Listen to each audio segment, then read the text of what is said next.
Hello बच्चों, चलिए प्रश्न को देखते हैं। प्रश्न है, कीटभक्षी पौधों के नाम लिखिए। तो बच्चों, यदि हम इस प्रश्न की मुख्य अवधारणा की बात करें, मुख्य अवधारणा, तो इस प्रश्न की मुख्य अवधारणा होगी कीटभक्षी पौधे। कीटभक्षी पादप या पौधे। तो यदि हम कीटभक्षी पौधों की बात करें तो यह वह पौधे होते हैं जो कि दलदली जमीन व पानी पे उगते हैं। यह वह पादप होते हैं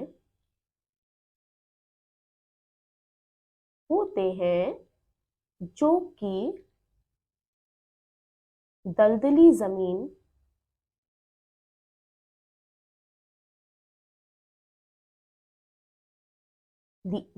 जमीन और पानी पर उगते हैं।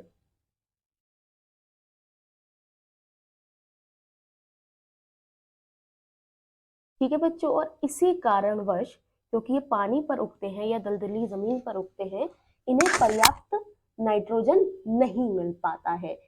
इसी कारण इन्हें पर्याप्त नाइट्रोजन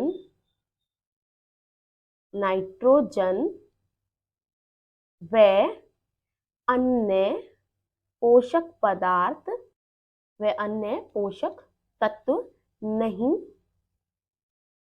मिल पाते हैं।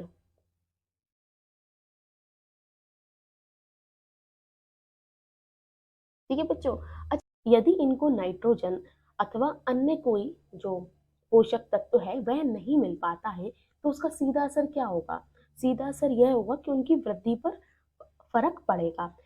अब नाइट्रोजन और पोषक तत्व क्यों नहीं मिल पाते हैं? क्योंकि यह सब पोषक तत्व जो है ये कहाँ से मिलते हैं? यह मिलते हैं भूमि से।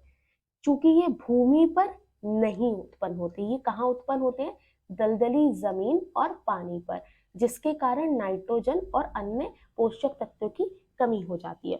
और इन्हीं तत्वों की और नाइट्रोजन की कमी को दूर करने के लिए यह कीट पतंगों को खाते हैं। और इन कीट पतंगों को पकड़ने के लिए जो महत्वपूर्ण भूमिका निभाती हैं वह निभाती हैं इनकी पत्तियां। यह क्या करती हैं? ये पत्तियां जो होती हैं ये खुल जाती हैं। ठीक है, तो जब ये पत्तियां खुली होती हैं, ठीक है, खुली पत्तियां, जब ये पत्तियां खुली होती हैं तो क्या होता है बच्चों कि ये पतंगे इन पर आकर बैठ जाते हैं। ठीक है, और फिर जैसे ही ये पतंगे आकर बैठ जाते हैं ये पत्तियां बंद हो जाती हैं और यह इनको भोजन के रूप में ग्रहण कर लेती हैं। तो बच्चों, अगर हम बात करें इन पौधों की कुल प्रजातियों की तो कुल इनकी पूरे विश्व में कुल इनकी 4000 से ज्यादा प्रजाति हैं। कुल प्रजाति कितनी है?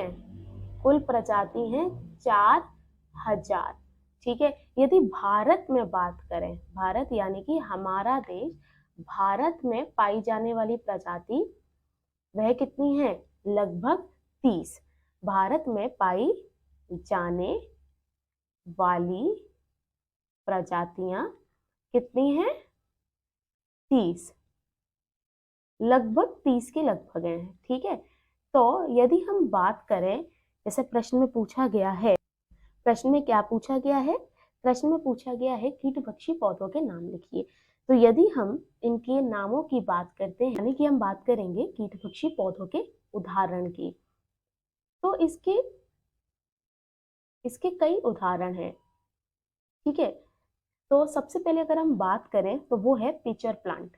कौन है? Pitcher plant. यह क्या है? यह भी एक तरीके का कीट पक्षी है। इसके अलावा आता है आपका डायोनिया। ठीक है, पिचर प्लांट हो गया, डायोनिया हो गया, फिर आता है आपका सेरोसेनिया।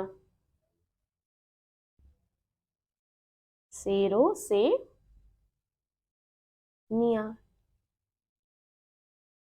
फिर आता है आपका यूट्रिकुलेरिया।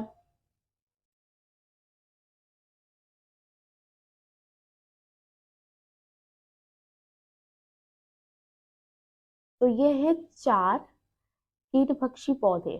ठीक है, ये क्या है? कीटभक्षी पौधों के नाम। Pitcher plant, Dionaea, Sarracenia, Utricularia. तो बच्चों, मैं आशा करती हूँ इस प्रश्न का उत्तर आपकी समझ में आया हो। आपका बहुत बहुत धन्यवाद।